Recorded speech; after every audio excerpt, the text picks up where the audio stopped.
Hello everyone, welcome to Crystal IQ Knowledge. इस video में हम पढ़ेंगे कंटेम्प्रेरी वर्ल्ड पॉलिटिक्स का जो चैप्टर 2 ट्वेल्थ क्लास का कंटेम्प्रेरी सेंटर्स ऑफ पावर का पार्ट 2।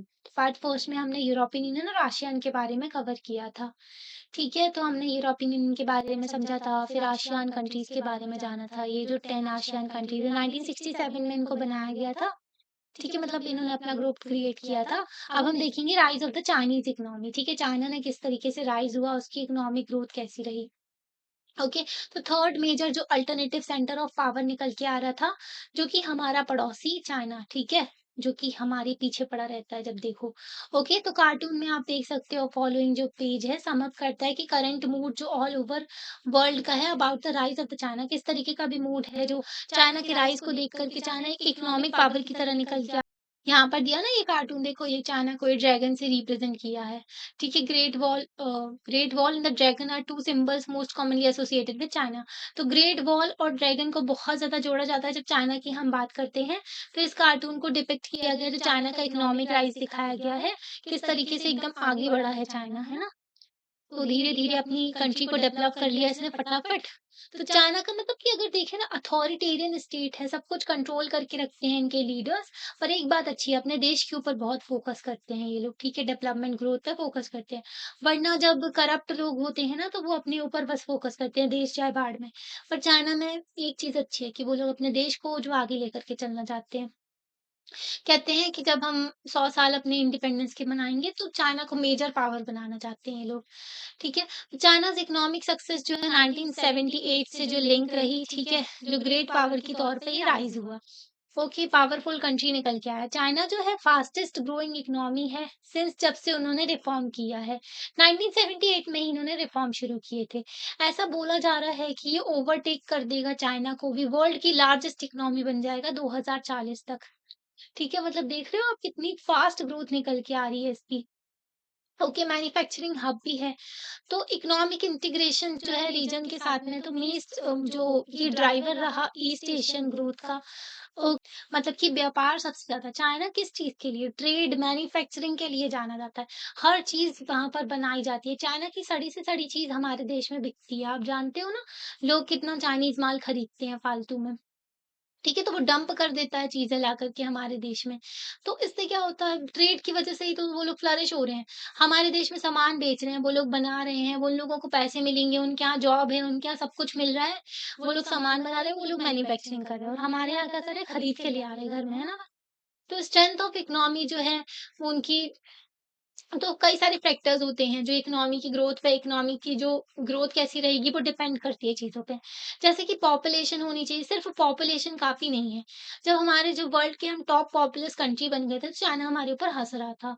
कहता पॉपुलेशन ही तो है, स्किल्ड पॉपुलेशन थोड़ी ना है। मतलब पॉपुलेशन होना काफ़ी नहीं है, पॉपुलेशन के पास में स्किल्स भी होनी चाहिए, ओके? स्किल्स होंगी तभी तो वो लोग काम करेंगे, तभी तो वो आगे लेकर के चलेंगे देश को, है ना? और लैंड मास जो, लैंड भी बहुत ज़रूरी होता है। चाइना में क्या गवर्नमेंट के कंट्रोल में होता है सब कुछ। कोई भी कंपनी आती है बोलती है हमें ज़मीन दो, ठीक है? हम काम करेंगे यहाँ पर, हमें मैन्युफैक्चरिंग बेस लगाना है। चाइना चाइना की गवर्नमेंट बोलती है लो, ये वाली चाहिए, जो भी नज़र पड़े ले लो, ठीक है? तो वो बनाओ अपना मैन्युफैक्चरिंग बेस। पर हमारे देश में ज़मीन लेना भी डिफ़िकल्ट हो जाता है, ठीक है? क्योंकि ना जो प्राइवेट अफेयर हो जाता है। ज़मीन जो होती है ना, लैंड, उससे इज़्ज़त बेइज़्ज़ती बहुत ज़्यादा कनेक्ट होती है हमारे देश में। ओके, रिसोर्सेज़ का भी इश्यू होता है। जैसे कि एक तो कैपिटल हो गया, ओके, एनर्जी चाहिए, और भी चीज़ें होती हैं जो रिक्वायर्ड होती हैं, ठीक है? कई सारे सामान चाहिए रहते हैं, तो रिसोर्सेज़ का भी अवेलेबल होना, रीजनल लोकेशन कैसा है, पॉलिटिकल इन्फ्लुएंस। ऐसा तो नहीं है आपके देश में पॉलिटिकल पार्टीज़ जो हैं, पॉलिटिकल इनस्टेबिलिटी चल रही है। ओके, कोई भी पावर में आ रहा है, पावर में कोई और आया तो उन्होंने सारी पॉलिसीज़ बदल दी गवर्नमेंट की, है ना? इससे कंपनीज़ को नुकसान होता है। तो कई सारी चीज़ें होती हैं जिससे इकोनॉमी की स्ट्रेंथ भी डिपेंड होती है, ओके? हर एक चीज़ को लेकर के चलना पड़ता है, तब जाकर के एक देश जो है अच्छी खासी ग्रोथ कर पाता है ना? आफ्टर द इंसेप्शन ऑफ जो पीपल्स रिपब्लिक ऑफ चाइना जब आज़ाद हुआ था 1949 में, ठीक है? जो माओ थे उन्होंने रेवोल्यूशन किया था, किंग को हटा दिया था और फिर क्या किया, कम्युनिस्ट स्टेट क्रिएट करने की कोशिश की थी, मतलब सोशलिस्ट। सारी चीज़ें अपने गवर्नमेंट के कंट्रोल में रहेगी, मल्टी पार्टी सिस्टम को खत्म, मतलब ये सब नहीं होगा, ओके? एक सिंगल पार्टी होगी और उसी में से एक लीडर निकल के आएगा, ओके? तो कम्युनिस्ट रेवोल्यूशन हुआ था चाइना में 1949 में, लीडरशिप थी माओ की। तो इकोनॉमी जो है सोवियत मॉडल पे बेस्ड है, ठीक है। इकोनॉमिकली बैकवर्ड जो कम्युनिस्ट चाइना था, उन्होंने चूज़ किया कि वो जो है कैपिटलिस्ट वर्ल्ड जो है, मतलब कि बिल्कुल आइसोलेट होके रहेंगे, कैपिटलिस्ट की तरह नहीं बढ़ना है आगे।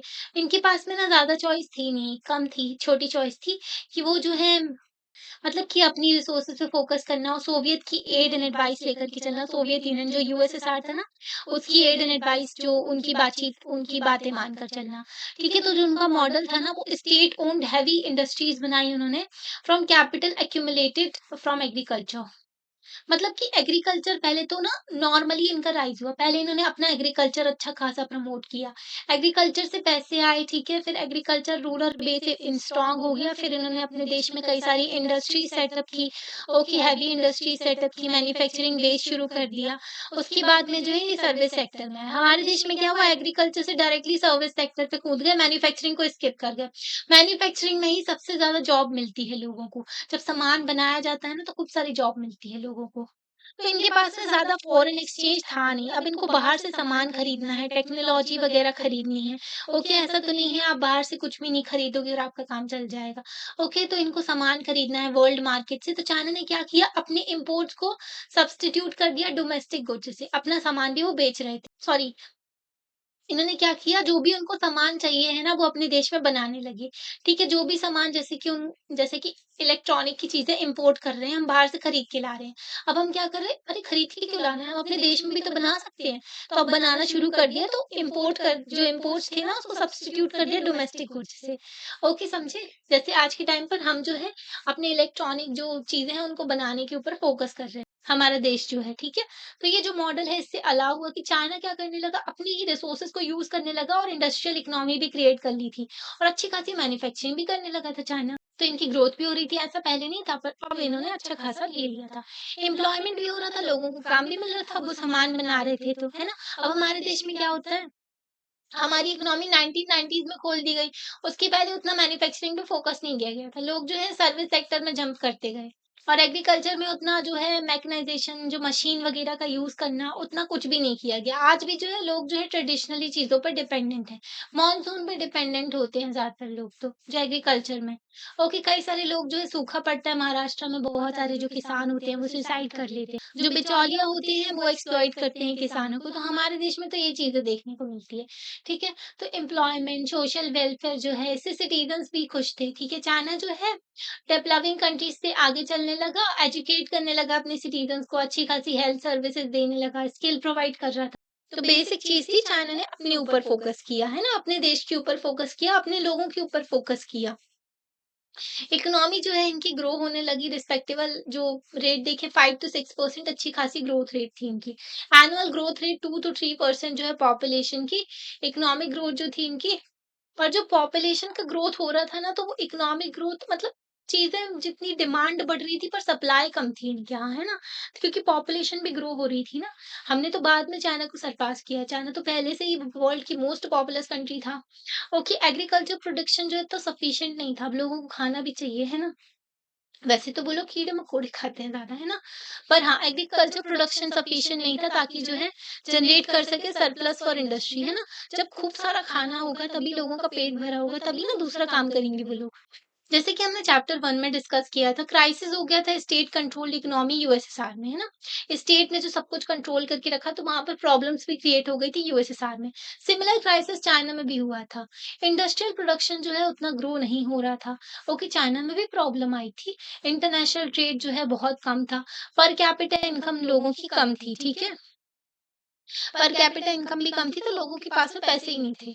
ओके, तो चाइना जो थी, चाइनीज़ लीडरशिप जो थी, उन्होंने मेजर पॉलिटिकल डिसीजन लिया, उन्होंने पॉलिसी लेकर के आए वो 1970s में। चाइना ने एंड कर दिया जो पॉलिटिकल एंड इकोनॉमिक आइसोलेशन। ठीक है, हम बाहर से भी बातचीत करेंगे, बाहर से भी ट्रेड करेंगे। अब हम अकेले नहीं चलेंगे, क्योंकि इकोनॉमी को झटका लग गया था। तो एस्टैब्लिश किए उन्होंने रिलेशन, यूएस के साथ में रिलेशन एस्टैब्लिश किए 1979 में।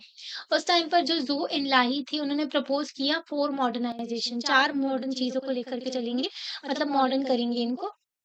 एग्रीकल्चर, ठीक है? और फार्मर्स जो एग्रीकल्चर हो गए, industry, science and technology and military. आज के टाइम पर बहुत सारी नेवल पावर है जो सबमरीन वगैरह चाइना के पास में। 1973 में। तो 4 मॉडर्नाइज़ेशन लेकर के आए। 1978 में जो लीडर थे डेंग ज़िनपिंग, तो ये जो थे, इन्होंने अनाउंस कर दिया open door policy and economic reforms in China. तो इकोनॉमिक रिफॉर्म्स लेकर के आए, जैसे हमारे यहाँ 1990s में हमें फ़ोर्स किया गया था इकोनॉमिक रिफॉर्म लाने के लिए, क्योंकि हमारे पास हमको कर्ज़ लेना पड़ा था आईएमएफ से, है ना? तो चाइना को किसी से कर्ज नहीं लेना पड़ा था। हाँ, पर ये जो है इन्होंने अपनी मर्ज़ी से इकोनॉमिक रिफ़ॉर्म किए थे। इसमें इन्होंने क्या किया था, इनकी पॉलिसी जो थी जनरेट करना चाहते थे हायर प्रोडक्टिविटी, इन्वेस्टमेंट लाना चाहते थे बाहर से, कैपिटल एंड टेक्नोलॉजी से, ठीक है? मतलब बाहर के दूसरे देश वाले आओ, हम तुमको ज़मीन देंगे, स्किल्ड लेबर देंगे, ठीक है, लेबर देंगे, आप जो है हमारे यहाँ मैन्युफैक्चरिंग बेस सेटअप करो। तो ये पॉलिसी थी इनकी इकोनॉमिक पॉलिसी। चाइना ने फॉलो किया, अपनी बात पे फोकस किया उन्होंने मार्केट इकोनॉमी पे, ठीक है। चाइनीज जो थे शॉक थेरेपी के लिए नहीं गए थे वो लोग, ठीक है, मतलब ऐसा नहीं करेंगे कि हम ओपन एकदम फटाक से सब कुछ ओपन कर दिया है ना, सारा का सारा सडनली हम कैपिटलिस्ट पे फोकस कर देंगे, ऐसा कुछ नहीं होगा, है ना, शिफ्ट कर देंगे। ऐसा नहीं किया था उन्होंने, शॉक थेरेपी यही थी कि फटाक से एकदम शिफ्ट कर दिया, ऐसे नहीं होता है। ऐसे काम करेंगे ना तो इकोनॉमी तो बिल्कुल नीचे ही गड्ढे में चली जानी है। उन्होंने अपनी इकोनॉमी की धीरे-धीरे ओपन करी, है ना, स्टेप बाय स्टेप। प्राइवेटाइजेशन किया सबसे पहले उन्होंने एग्रीकल्चर का 1982 में, उसके बाद में प्राइवेटाइजेशन किया उन्होंने इंडस्ट्रीज का 1998 में। ट्रेड बैरियर्स को खत्म किया, ठीक है, only in special economic zones में सिर्फ ट्रेड बैरियर्स को खत्म किया। स्पेशल इकोनॉमिक जोन जो कि हब होते हैं इंडस्ट्रीज के, ठीक है, यहाँ पर अच्छा खासा मैन्युफैक्चरिंग होती है चीज़ें। फॉरेन इन्वेस्टर्स जो थे, वो एंटरप्राइजेस सेटअप कर सकते थे चाइना में, ऐसा बोला गया कि बाहर से आपको अगर हमारे देश में इन्वेस्टमेंट करना है, चलो आ जाओ। आप अपनी कंपनी जो है, उसकी ब्रांच हमारे देश में सेटअप कर सकते हो, मैन्युफैक्चरिंग यूनिट लगा सकते हो। चाइना जो है प्ले किया उसने अच्छा खासा, है ना? और कंटिन्यू किया, सेंट्रल रोल प्ले किया जो सेटिंग अप मार्केट इकोनॉमी, मतलब उसने ना गवर्नमेंट का रोल कम नहीं होने दिया। मेनली क्या होता है, कैपिटलिज्म में गवर्नमेंट का रोल कम हो जाता है और प्राइवेट लोग ज्यादा आगे बढ़ जाते हैं। पर गवर्नमेंट लेड कैपिटलिज्म देखने को मिला चाइना में, है ना, मतलब गवर्नमेंट चाहे तो सबको बर्बाद कर सकती है। ओके। तो न्यू इकोनॉमिक पॉलिसीज जो हेल्प की चाइनीज इकोनॉमी को, कि जो स्टैग्नेशन जो रुक गई थी, थम गई थी उनकी इकोनॉमी, उसको हटा सके, है ना? प्राइवेटाइज़ेशन किया उन्होंने एग्रीकल्चर का, तो उससे क्या हुआ, एग्रीकल्चर प्रोडक्शन बढ़ गया और लोगों की इनकम भी बढ़ गई रूरल एरियाज़ में। जब पर्सनल सेविंग्स भी बढ़ने लगी फिर इनकी, ठीक है, जब इनकम बढ़ गई तो सेविंग भी करेंगे ना लोग रूरल इकोनॉमी में, जिसकी वजह से ना रूरल इंडस्ट्रीज़ का ग्रोथ भी होने लगा। चाइनीज़ इकोनॉमी जो थी उसमें इंडस्ट्री और एग्रीकल्चर जो है अच्छे खासे ग्रो किए। ठीक है, हमने क्या किया, एग्रीकल्चर, हमारे देश में एग्रीकल्चर को भी नेग्लेक्ट किया गया, उतना फोकस नहीं किया गया। ठीक है, और जो इतना मतलब कि जैसे नहीं चाइना ने अपने एग्रीकल्चर पे भी फोकस किया, हम नहीं कर पाए। ठीक है, और मैन्युफैक्चरिंग को तो खा ही गए, मैन्युफैक्चरिंग तो की नहीं, ऊपर से बाहर से सामान खरीदने लगे। ठीक है, जिससे लोगों को जॉब नहीं मिली और सर्विस सेक्टर पे जंप करते हैं, जिसमें ना एजुकेटेड क्वालिफाइड लोग ही काम करते हैं। ओके, तो नए-नए ट्रेडिंग लॉ भी लाए गए, ठीक है, क्रिएट किए गए स्पेशल इकोनॉमिक ज़ोन, तो फिनोमिनल राइज़ देखने को मिला फॉरेन ट्रेड के साथ में भी। चाइना जो है मतलब बाहर से व्यापार भी होने लगा था। चाइना जो है मोस्ट इम्पोर्टेंट डेस्टिनेशन बन गया फॉरेन डायरेक्ट इन्वेस्टमेंट का। ऐसा होता है ना, जैसे कि एक यूएस का जो बिज़नेसमैन है या फिर पर्सन है, तो उसकी कोई कंपनी है जूते बनाने वाली, तो उसने सोचा कि इंडिया में जो है इतने सारे लोग हैं, इनको हम जूते बेच सकते हैं। तो ये अपना एफडीआई लेकर के आ गया, ठीक है? इसने पैसे भी इन्वेस्ट किए हमारे देश में। ओके, मैन्युफैक्चरिंग बेस लगाया और सामान बना के बेचने लगा। और एक तरीका ये भी होता है, पैसे दे देते हैं, पैसे लगाते हैं, जैसे चीज़ों पे। जापान ने हमारे देश में मेट्रो बनवाई और फिर मेट्रो से खूब सारे पैसे वसूले उसने, अपना मतलब कि जितना भी पैसा लगा था ना, और उसका प्रॉफिट भी कमाया, बाद में वो छोड़ के मेट्रो को चला गया। तो वो मेट्रो हमारे देश के लिए हो गई, तो ये एफडीआई भी कहलाता है, ठीक है? तो अच्छा खासा चाइना ने एफडीआई भी उसका डेस्टिनेशन बन गया था, तो एफडीआई चाइना में खूब आया। तो लार्ज फॉरेन एक्सचेंज भी देखने को मिला इनके पास में, जो डॉलर वगैरह भी आ गए थे अच्छे खासे, है ना? तो अच्छी इन्वेस्टमेंट भी कर सकते थे ये लोग दूसरी कंट्रीज़ में भी। जैसे नहीं, अब चाइना के पास में इतना पैसा है, खूब सारा पैसा है कि दूसरी कंट्रीज़ में इन्वेस्टमेंट भी करते हैं, मतलब उधार में लौटाते हैं, उधार दे देते हैं और बाद में फिर उस कंट्री के सारे रिसोर्सेज़ चूस लेते हैं। ठीक है? चाइना जो है तो डब्ल्यूटीओ में भी जॉइन हो गया था 2001 में, तो और ज़्यादा ये वर्ल्ड के साथ में कनेक्ट हो गया। जो कंट्री जो थी इन्होंने प्लान किया कि ये जो है अपना इंटीग्रेशन करेंगे वर्ल्ड की इकोनॉमी के साथ में। अब इनने सोचा अपने देश में तो बहुत बेच लिया सामान, अब बाहर भी हम खूब बेचेंगे, ठीक है? तो इसकी वज़ह से क्या हुआ वर्ल्ड इकोनॉमिक ऑर्डर ही चेंज हो गया। पहले जो एक कंट्री जो थी अब क्या करने लगी चाइना खूब सारा सामान बना के बाहर बेचने लगा। चाइनीज़ इकोनॉमी अच्छी खासी इम्प्रूव होने लगी। सारे के सारे लोग नहीं ऐसा नॉट एवरीवन इन चाइना जिनको बेनिफिट मिला रिफॉर्म का, हाँ, पर अच्छा खासा रिफॉर्म देखने को मिली। अनएम्प्लॉयमेंट जो थी बढ़ गई थी चाइना में, 100 मिलियन पीपल जो है उनको जॉब की कमी थी। ओके, जॉब देख रहे थे वो लोग। फीमेल एम्प्लॉयमेंट एंड कंडीशन जो थी, वर्क थी, वो बहुत ही खराब थी। जैसे कि यूरोप में थी ना 18th और 19th सेंचुरी में, वैसे ही चाइना में भी थी। मतलब कि गवर्नमेंट अकाउंटेबल तो है नहीं, अब वो उतना थोड़ी ना लोगों पे फोकस करेगी। बैड वर्किंग कंडीशन कुछ भी हो, हमें तो बस ग्रोथ पे फोकस करना है। हमारे देश को तुम आगे लेकर के चलो, ठीक है, आगे बढ़ाओ, ट्रेड करो, ठीक है, राइज़ होना चाहिए। एनवायरमेंटल डिग्रेडेशन, एनवायरनमेंट तो भैया चाइना के लिए कुछ है ही नहीं, सब बर्बाद करते हैं और फिर अपना डेवलपमेंट करते हैं।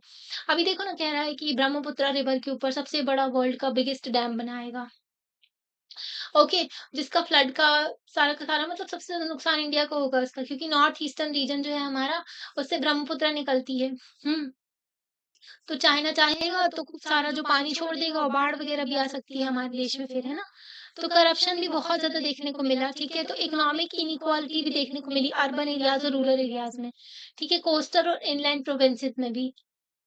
ओके, तो कई सारी प्रॉब्लम्स भी देखने को मिली।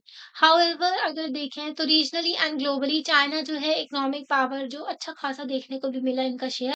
मतलब अगर हम देखें तो चाइना इकोनॉमिक पावर भी देखने को मिला। इंटीग्रेशन जो था चाइना की इकोनॉमी का, इंटरडिपेंडेंसीज़ भी होने लगी। ओके, तो चाइना जो है एक अच्छा खासा इन्फ्लुएंस भी होने लगा, क्योंकि चाइना के ऊपर डिपेंडेंट बहुत था। कोविड के टाइम पर जब चाइना में 2020 में लॉकडाउन लगा था, तो वर्ल्ड में सप्लाई चेन रुक गई थी, क्योंकि हर सामान चाइना से बन के आता था। अब गाड़ी के पार्ट्स भी चाहिए थे, तो चाइना में लॉकडाउन लग गया, सप्लाई नहीं हो रही चीज़ों की। तो गाड़ियों मतलब बनना बंद हो गई थी। ठीक है, बहुत ज़्यादा प्रॉब्लम क्रिएट हो गई थी। तब लोगों को समझ में आया कि भई चाइना के ऊपर इतना डिपेंडेंट नहीं रह सकते हम, है ना? हर चीज़ का मैन्युफैक्चरिंग बेस चाइना में लगा हुआ है। ओके, तो इन्होंने सोचा अब चाइना प्लस वन स्ट्रैटेजी लेकर के चलेंगे।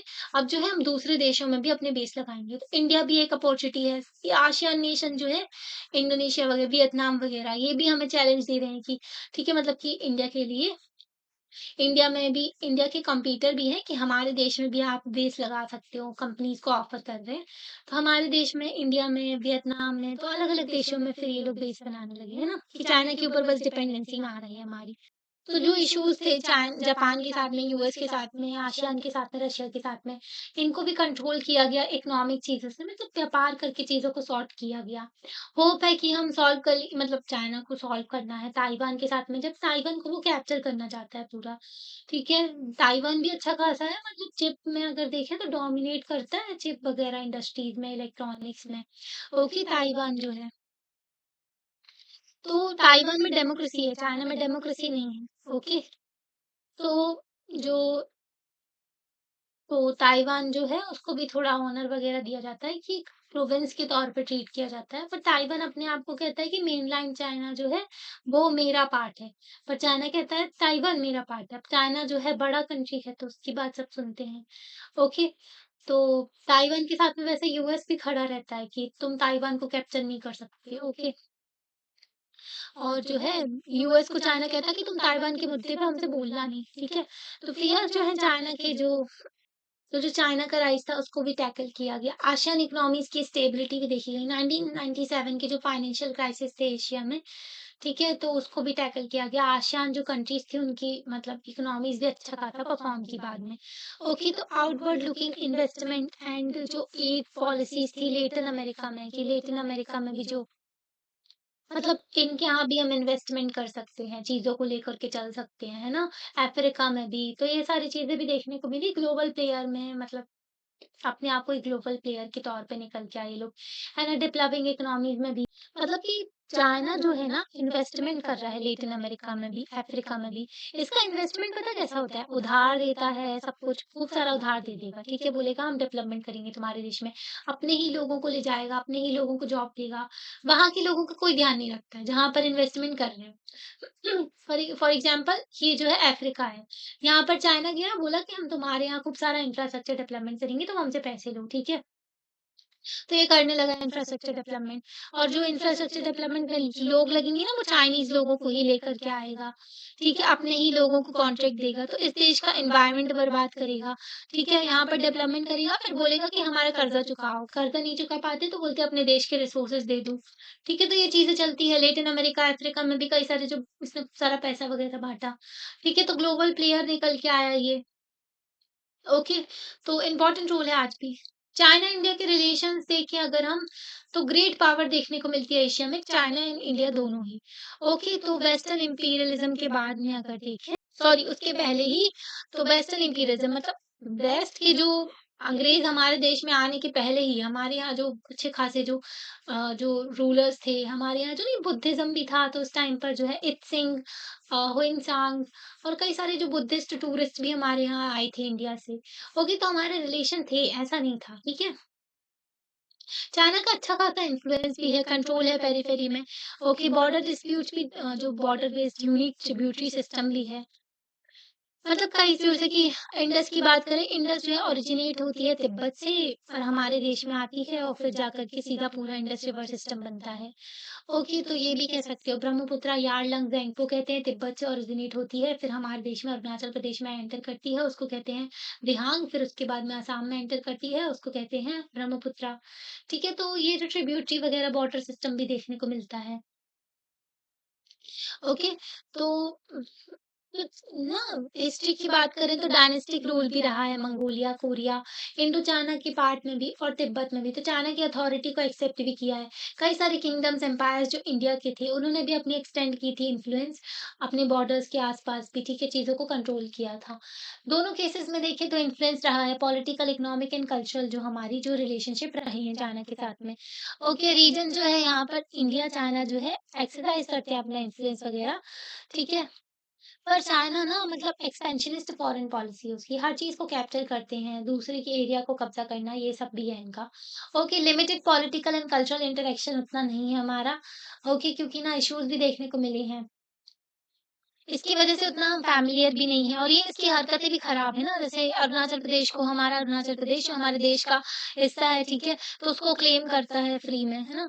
तो और जो हमारा जो रीजन है लद्दाख का, अक्साई चीन, उसको 1962 में इसने कैप्चर कर लिया था। ओके, 20th सेंचुरी में देखें दोनों नेशन जो है एक-दूसरे के सामने आ जाते हैं बार-बार, है ना? एक-दूसरे को मतलब टकरा जाते हैं बॉर्डर एरियाज़ में भी। ओके, कुछ डिफ़िकल्टीज़ भी देखने को मिलती है, फ़ॉरेन पॉलिसीज़ में भी हम डील नहीं कर पाते हैं फिर चीज़ों को, कम्युनिकेट करने की कोशिश करते हैं। इंडिया के साथ में चीज़ों को सॉल्व करना ही नहीं चाहता है चाइना, है ना? कंट्रोल करना चाहता है हर चीज़ को, प्रेशर बनाना चाहता है इंडिया के ऊपर। तो इंडिया को जो है एंगेज करना चाहता है वो अपने ही लोकली एरिया में, आप रीजन में आप एंगेज रहो, उलझे रहो पाकिस्तान के साथ में, अपने पड़ोसियों के साथ में, बांग्लादेश के साथ में, चाइना के साथ में, ताकि जो है आप एक लीडर ना बन पाओ, ग्लोबल पावर ना बन पाओ, ठीक है? तो इंडिया जो है उनको इंडिपेंडेंस जब हमको मिली ब्रिटेन से, चाइना जो है उसने भी अपने जो फॉरेन पावर्स थी उसको भगाया, है ना? तो होप थी कि साथ में लोग लेकर के चलेंगे, ये लोग फ्यूचर शेप करेंगे जो डेवलपिंग वर्ल्ड है एशिया का, है ना? 2 बड़ी कंट्रीज़, 2 पॉपुलस कंट्रीज़ जो आपस में साथ में काम करेंगी, ठीक है? हिंदी, चीनी भाई-भाई ज़माने भर के स्लोगन लगाए गए थे, है ना? कि हाँ, या तो हम ज़रूरत से ज़्यादा अच्छे थे या तो चाइना ज़रूरत से ज़्यादा स्मार्ट था, है ना? जो खेल गया, ठीक है? हिंदी, चीनी भाई-भाई ज़माने भर की भाई-भाई चल रही थी। चाइना का अग्रेशन देखने को मिला, उसने गुस्सा दिखाया इंडिया के ऊपर। ओके, इंडिया की जो बॉर्डर को कैप्चर कर लिया था उसने।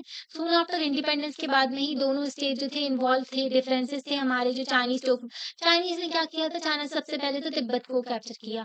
5 जो कहते हैं ना पाम जो पॉलिसी है उनकी, 5 फिंगर्स बोलते हैं। पाम जो है तिब्बत है, ऊपर से कश्मीर साइड जो लद्दाख वगैरह अरुणाचल साइड, ठीक है, सिक्किम साइड, तो उसको कैप्चर करने की कोशिश है इनकी। तो जो माओ थे ना उनकी 5 फिंगर पॉलिसी थी चाइना की। ओके, जो इन्वेजन किया था तिब्बत को कैप्चर किया था इसमें हम सहमत नहीं थे कि आप ऐसा कैसे कर सकते हो, है ना? अगर तिब्बत होता ना तो कितना सही रहता ना, चाइना की हरकतें नहीं झेलनी पड़ती हमको। बफर जो स्टेट बन जाता तिब्बत जो है बीच में था। जो फाइनल सेटलमेंट हुआ जो सीनो इंडियन बॉर्डर का, चाइना जो है वो इन्वॉल्व रहा बॉर्डर कॉन्फ्लिक्ट में, 1962 में इसने अटैक कर दिया था, 2 साइड से किया था, अरुणाचल प्रदेश साइड से भी और जो कश्मीर साइड से भी, ठीक है? तो जो लद्दाख साइड से, ओके? तो कम्पीट किया, जो टेरिटोरियल क्लेम्स भी थे, अरुणाचल प्रदेश को क्लेम करता है वो फालतू में ही। अक्साई चीन रीजन जो है लद्दाख का, उसको कैप्चर कर लिया उसने। जो कॉन्फ्लिक्ट था 1962 का, वो उसमें ना बहुत ज़्यादा झटका लगा था इंडिया को, ठीक है? नेहरू जी को भी झटका लगा था बहुत बड़ा, क्योंकि वो बहुत अच्छा समझ रहे थे चाइना को, और चाइना ने पीछे से जो वार कर दिया, ठीक है? तो इंडिया ने सपोर्ट किया था, जो मिलिट्री रिवर्स देखने को मिला था, लॉन्ग टर्म इम्प्लीकेशन देखने को मिले थे, जो इंडिया चाइना रिलेशन बहुत ही खराब हो गए थे, ठीक है? डिप्लोमेटिक टेंशन्स भी हो गई थी, बातचीत बंद, एकदम खत्म सब कुछ, है ना? दोनों कंट्रीज जो है डाउनग्रेड रहे, 1976 तक तो हमारे बहुत ही खराब रिलेशंस रहे, ठीक है? चीज़ें उतनी नहीं सुधर पा रही थी, क्योंकि जो वॉर की वजह से ना और ज़्यादा चीज़ें बिगड़ गई थी। रिलेशन जो दोनों कंट्रीज के बीच में थे ना, धीरे-धीरे फिर थोड़े सुधरे, है ना? क्योंकि ट्रेड वगैरह भी होता था। आफ्टर जो चेंज हुई चाइना की पॉलिटिकल लीडरशिप, जब चेंज हुई ना 1970s में, चाइना की पॉलिसी जो है थोड़ी थोड़ी प्रैग्मैटिक देखने को मिली, आइडियोलॉजिकल बाइस नहीं थी थोड़ी उनकी, ठीक है? मतलब वो थोड़ा चीज़ों को सुधार के लेकर के चलना चाहते थे। तो वो प्रिपेयर थे कि जो है सेटलमेंट कर लेंगे हम, जो भी हमारे जो इश्यूज़ हैं, ठीक है? रिलेशंस हम इम्प्रूव करेंगे इंडिया के साथ में। सीरियस बातचीत भी हुई हमारे बॉर्डर डिस्प्यूट को सॉल्व करने के लिए 1981 में, जो कि आज तक सॉल्व हुए ही नहीं है, ठीक है? Since end of the cold war के खत्म होने के बाद में जो है चेंजेस देखने को मिले इंडिया एंड चाइना के रिलेशंस में भी। रिलेशंस जो थे अब स्ट्रेटेजिक भी हो गए थे, ठीक है? इम्पोर्टेंट चीज़ों में भी कोऑपरेशन करने लगे थे, इकोनॉमिक डायमेंशन, ट्रेड वगैरह होने लगा था। दोनों जो है एक-दूसरे को एक राइजिंग पावर के तौर पे देखते हैं ग्लोबल पॉलिटिक्स में, है ना? पावरफुल कंट्रीज़ तो हैं, एंड दोनों जो है प्ले करते हैं मेजर रोल आसियान इकोनॉमी में। राजीव गांधी ने विजिट भी किया, चाइना भी गए थे राजीव गांधी 1988 में। जो है इससे क्या एक हमको उम्मीद मिली थी कि इंडिया चाइना के जो रिलेशंस इंप्रूव हो सकते हैं। तो दोनों गवर्नमेंट जो है उन्होंने मेजर किया कि कॉन्फ्लिक्ट वगैरह में तो बातचीत की जाती है दोनों देशों के बीच में। ओके, कि पीस एंड ट्रैंक्विलिटी, जो शांति बना कर के लेकर के चलेंगे, हम बॉर्डर में शांति लेकर के चलना है। पर जब भी चाइना को लगता है ना कि हाँ अभी कुछ है नहीं करने के लिए, इंडिया को परेशान करना है, एंगेज होना है चीजों में, ठीक है? और जो है तो फालतू में झड़प करता रहता है। ओके? तो इन्होंने साइन भी किए थे एग्रीमेंट, कल्चरल एक्सचेंज, कोऑपरेशन के, साइंस एंड टेक्नोलॉजी में कई सारे एग्रीमेंट साइन किए गए थे। ओके, तो इंडिया जो है चाइना ट्रेड जो है बढ़ता गया 30% जो है सिंस 1999 से देखें तो। पॉजिटिव पर्सपेक्टिव था, ठीक है? हम चीज़ों को पॉजिटिवली लेकर के चल रहे थे चाइना के साथ में। बायलैटरल ट्रेड जो है इंडिया और चाइना का इंक्रीज़ हो गया $338 मिलियन। देखो बहुत सारी चीज़ें हम इम्पोर्ट करते हैं चाइना से, इसलिए हम डिपेंडेंट हैं उसके ऊपर, तो इसलिए ना ज़्यादा कुछ बोल नहीं सकते। तो 1992 में इतना था, फिर 84 बिलियन जो हो गया और ज़्यादा बढ़ गया 2017 में। और हमारे पास ट्रेड डेफिसिट भी एक्सिस्ट करता है।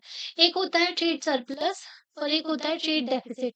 अगर हमारे देश जो है सामान ज़्यादा बेच रहा है और खरीद कम रहा है, तो हम क्या ट्रेड सरप्लस में हैं। पर चाइना क्या करता है, चाइना यही तो करता है, हमको सामान ज़्यादा देता है, ठीक है? बेचता है हमें, और हम जो है उससे खरीदते ज़्यादा हैं। हम उसको बेच नहीं पाते ज़्यादा कुछ, ठीक है? तो इसलिए हम ट्रेड डेफिसिट में रहते हैं, ठीक है? हमेशा।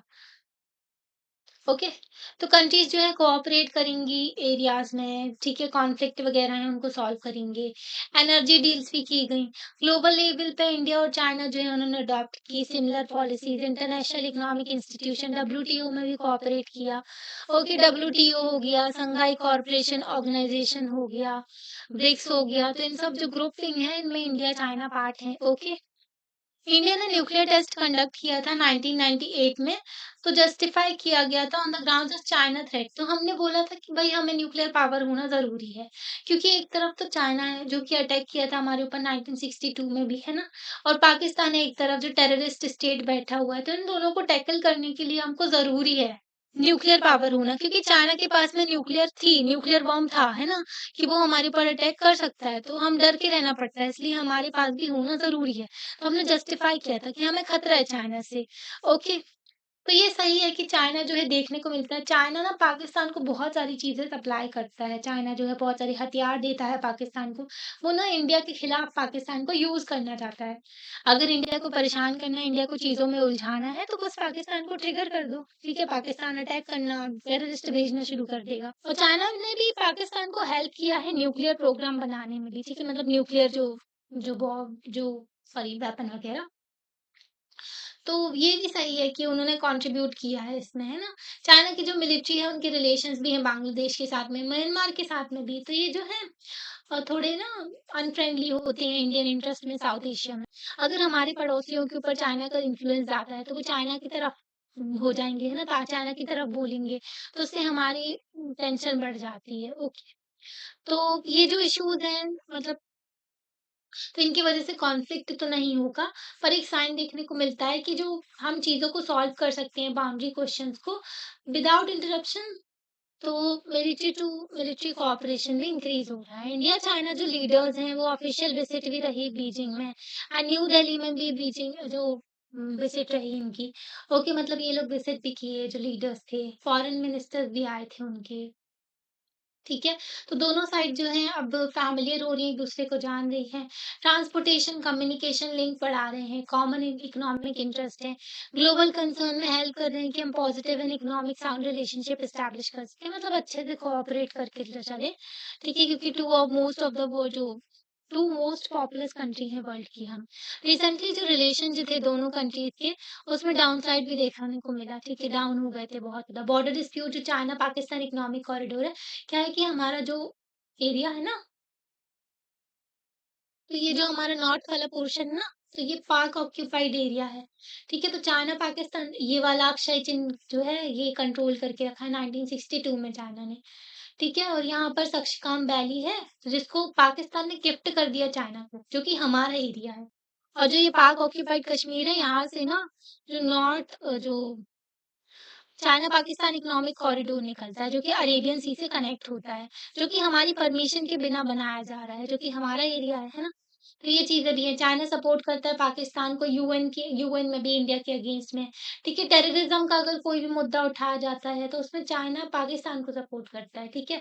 जो कि एक टेररिस्ट कंट्री है, जो कि टेररिज़्म फैलाती है। तो पाकिस्तान जो है चाइना जो है हमेशा पाकिस्तान का सपोर्ट करता है, ओके? यहाँ पर जापान के बारे में दिया है। आपने सुना होगा जो जापानीज़ ब्रांड जैसे कि सोनी, पैनासोनिक है ना, कैनन कितनी सारी तो ऐड आती है टीवी में, होंडा, टोयोटो, मज़्दा। तो इनकी ना एक रेपुटेशन है, जापानीज़ जो है हाई टेक्नोलॉजी प्रोडक्ट है, इनकी जो एक मतलब ब्रांड वैल्यू है कि इनका प्रोडक्ट खराब नहीं होगा, ओके? तो एक जाना जाता है। जापान जो है very few natural resource Japan के पास में उतने नेचुरल रिसोर्सेज़ नहीं है, ठीक है? पर वो क्या करते हैं इम्पोर्ट करते हैं, बाहर से रॉ मटेरियल लेकर के आते हैं। जैसे कि नहीं हमारे देश से कॉटन लेकर के जाता था ब्रिटेन और अपने देश में कपड़ा बनाता था और फिर बेचता था। वैसे ही जापान भी चीज़ों को इम्पोर्ट करते हैं रॉ मटेरियल को फिर उसका फिनिश्ड प्रोडक्ट बना कर के बेचते हैं। इवन जो प्रोग्रेस किया है इन्होंने अच्छा खासा प्रोग्रेस देखने को मिला सेकेंड वर्ल्ड वॉर के बाद में जापान का। ओके, जापान जो है मेंबर भी बना Organisation of Economic Cooperation and Development का, जिसमें ना सबसे ज़्यादा अमीर कंट्रीज़ आती हैं ओईसीडी में 1964 में। 2017 में थर्ड लार्जेस्ट इकोनॉमी रहा वर्ल्ड की Japan. Okay, only ASEAN country है जो कि G7 का पार्ट है। जो ग्रुप ऑफ 7 है ये आप कह सकते हो अमीर कंट्रीज़ का ग्रुप मान सकते हो इसको, ठीक है? इसमें यूएस है, कनाडा है, ठीक है? Germany, France, Italy, UK and Japan. तो यहाँ पर जो है ये जो है 1975 में बनाया गया था ये ग्रुप, ओके? तो इसका पार्ट है ओनली आसियान कंट्री है जो कि G7 का पार्ट है, okay? It is the 11th most populous nation है वर्ल्ड में और ये लोग बहुत डिसिप्लिन के लिए भी जाने जाते हैं, मतलब बहुत ही अच्छे लोग होते हैं, कहते हैं। जापान जो है ओनली नेशन है जिसने सफ़र्ड किया destruction caused by the nuclear bomb. Only इकलौता देश है हिरोशिमा एंड नागासाकी में जो एटॉमिक बम डाले थे ना, तो इन्होंने न्यूक्लियर डिस्ट्रक्शन था। आज भी वहाँ पर रेडिएशन जो जिसकी वज़ह से लोगों की हेल्थ में प्रॉब्लम देखने को मिलती है। ओके, सेकंड लार्जेस्ट कंट्रीब्यूटर है ये रेगुलर यूएन बजट में। यूएन के बजट में जो है ये कंट्रीब्यूट करते हैं 10% ऑफ द टोटल जो इनका बजट है उसमें से। जापान जो है इसकी सिक्योरिटी अलायंस है यूएस के साथ में 1951 में। यूएस ने डिस्ट्रक्शन किया था जापान में, ठीक है? बॉम्ब डाले थे। इसलिए यूएस जो है जापान को खूब सारा पैसा दिया, सपोर्ट किया जापान को कि आप जो है रिकवर कर जाएँ, इसलिए जापान जो है अच्छी-खासी ग्रोथ भी देखने को मिली। और जापान एक्सटेंड करता है न्यूक्लियर सपोर्ट, ओके? और जो है सिक्योरिटी जो है जापान की यूएस जो है उसकी रिस्पॉन्सिबिलिटी भी है, ओके?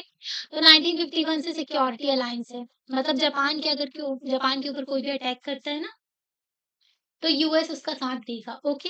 एज़ पर आर्टिकल 9 जो है जापानीज़ कॉन्स्टिट्यूशन का, जापानीज़ पीपल जो है वो वॉर को त्याग चुके हैं, ठीक है? त्याग कर दिया है, सोवरेन राइट है नेशन का एंड अगर थ्रेट होता है और फ़ोर्स का यूज़ किया जाता है, मतलब सॉरी, जो इन्होंने त्याग दिया है कि जो मतलब धमकाना वगैरह, फ़ोर्स का यूज़ करना बिल्कुल भी नहीं करेंगे, जो भी इंटरनेशनल डिस्प्यूट्स है उसको सेटल करने के लिए। मतलब लड़ाई-झगड़ा ये सब त्याग दिया है इन्होंने, शांति की राह पर चल पड़े हैं। आपको पता है वर्ल्ड वॉर 2 के पहले जो है, जापान बहुत ही खतरनाक था।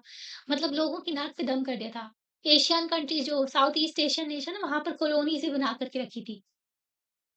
ठीक है? तो ऑल्दो जापान का जो मिलिट्री एक्सपेंडिचर ओनली 1% है उसकी जीडीपी का, ठीक है? पर 7th लार्जेस्ट है वर्ल्ड में, क्योंकि उसकी जीडीपी भी अच्छी खासी है ना? तो इन सबको माइंड में रखते हुए क्या आपको लगता है कि जापान जो है इफेक्टिवली फंक्शन करता है as an alternative centre of power? Okay, मतलब एक सेंटर ऑफ पावर देखा जा सकता है जो जापान को। तो आज के टाइम पर तो मल्टीपोलर वर्ल्ड ऑर्डर है, ठीक है? आज के टाइम पर कई सारी कंट्रीज़ पावरफुल हैं, ठीक है? तो जापान भी एक पावरफुल कंट्री है। तो ये देखो एएसआईएमओ, तो ये जो है वर्ल्ड का मोस्ट एडवांस्ड ह्यूमनॉइड रोबोट है, जो कि वॉक कर रहा है किसके साथ में, पर्सन के साथ में हाथ पकड़ के, है ना? तो अच्छी खासी रोबोटिक्स में भी जापान का हाथ है। ओके, इनके कार्टून भी बहुत चलते हैं ना जापान के। ओके, पिकाचू वगैरह, ओके, शिनचैन, है ना? तो साउथ कोरिया जो है कोरियन जो पेनिनसुला है डिवाइडेड है, south Korea, Republic of Korea and north Korea, democratic Republic of Korea. North Korea अपने आप को डेमोक्रेटिक रिपब्लिक ऑफ कोरिया बोलता है। सबसे बड़ी अथॉरिटेरियन जो कंट्री है, सबसे क्रूअल जो रूलर है, यही है, ठीक है? तो सेकंड वर्ल्ड वॉर के खत्म होने के बाद में जो इनके बीच में जो है 38th पैरेलल लाइन भी हो गई थी। नॉर्थ कोरिया को सपोर्ट कर रहा था यूएसएसआर एंड साउथ कोरिया को सपोर्ट कर रहा था यूएसए। कोरियन वॉर जो है 1950 से 1953 तक चली। जो डायनामिक्स देखने को मिली कोल्ड कोल्ड वॉर जो था उसकी वजह से इनके बीच में और ज़्यादा लड़ाई हो गई थी, है ना? ठीक है, मतलब कि north Korea and south Korea की बात करें, ये लोग आपस में लड़ रहे हैं डायरेक्टली। ओके, पर इनको सपोर्ट कौन कर रहा था? नॉर्थ कोरिया को यूएसएसआर सपोर्ट कर रहा था एंड साउथ कोरिया को यूएसए सपोर्ट कर रहा था। तो आइडियोलॉजिकल वॉर भी थी। यूएस की कैपिटलिज्म एंड यूएसएसआर की सोशलिज्म। कोरिया जो है फाइनली मेंबर बन गया था यूएन का 17 सितंबर 1991 में। मीनवाइल अगर देखें साउथ कोरिया जो है सेंटर ऑफ पावर के तौर पे निकल के आया एशिया में। साउथ कोरिया अच्छी खासी डेवलप्ड कंट्री है, इनकी डेमोक्रेसी भी बहुत जानी जाती है, ठीक है? साउथ कोरिया की भी। तो बिटवीन 1960 से 1980 तक नॉर्थ कोरिया में तो किम जोंग का रूल है, ठीक है, जो कि अपनी मनमानी करता है। और 1960 से 1980 तक जो है अच्छी खासी डेवलप्ड इकोनॉमिक पावर बन गई थी ये, जिसको मिरेकल ऑफ हैम रिवर भी कहा गया। ओके, चमत्कार देखने को मिला। तो इन्होंने सिग्नल सिग्नल किया सारे का सारा ऑल राउंड डेवलपमेंट किया जा रहा है। साउथ कोरिया जो है मेंबर भी बन गया ओईसीडी का 1996 में। 2017 में इकोनॉमी जो है इनकी 11th लार्जेस्ट रही वर्ल्ड में। मिलिट्री एक्सपेंडिचर जो है 10th लार्जेस्ट था। According to human development report 2016, human development rank जो है साउथ कोरिया की 18 है। मतलब लोगों को हेल्थ एजुकेशन बहुत अच्छी प्रोवाइड की जा रही है, उनका स्टैंडर्ड ऑफ लिविंग भी अच्छा है। ओके, सियोल सिटी है जो कि कैपिटल भी है नॉर्थ कोरिया की, हैन रिवर पर बेस्ड है।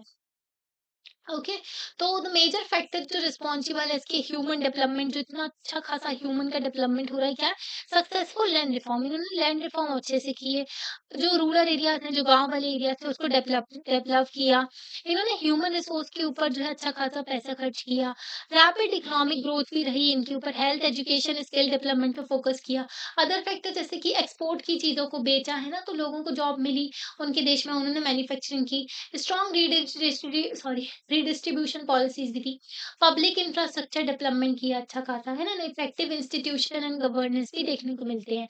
ठीक है, डेमोक्रेसी भी बहुत अच्छी है इनके देश की। इनका नहीं कल्चर भी, जो पॉप म्यूज़िक है बहुत ज़्यादा चलता है।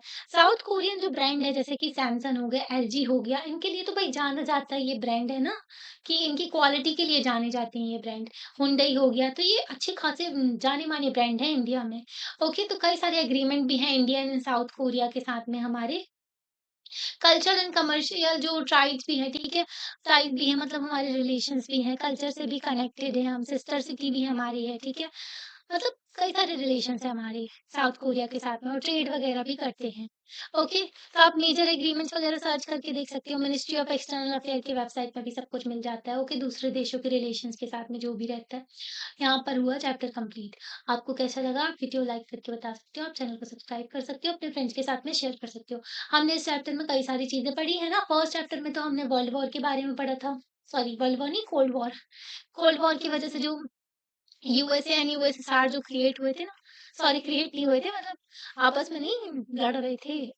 हाँ, सामने से तो नहीं, अलग-अलग जगह लड़ रहे थे। ठीक है? सेकंड चैप्टर में हमने जो है मेजर सेंटर ऑफ पावर्स कह सकते हैं उनको निकलने को देखा। जैसे यूरोपियन यूनियन का क्रिएशन देखा, आसियान जो ग्रुप था, ठीक है? चाइना का राइज़ देखा, अभी हमने चाइना और उसके बाद में इंडिया-चाइना के रिलेशंस भी देखे और जापान और साउथ कोरिया के बारे में भी पढ़ा, है ना? तो इनको कह सकते हैं ये पावरफुल कंट्रीज़ निकल के आई साउथ कोरिया के बारे में, ठीक है? तो फिर मिलते हैं नेक्स्ट चैप्टर में।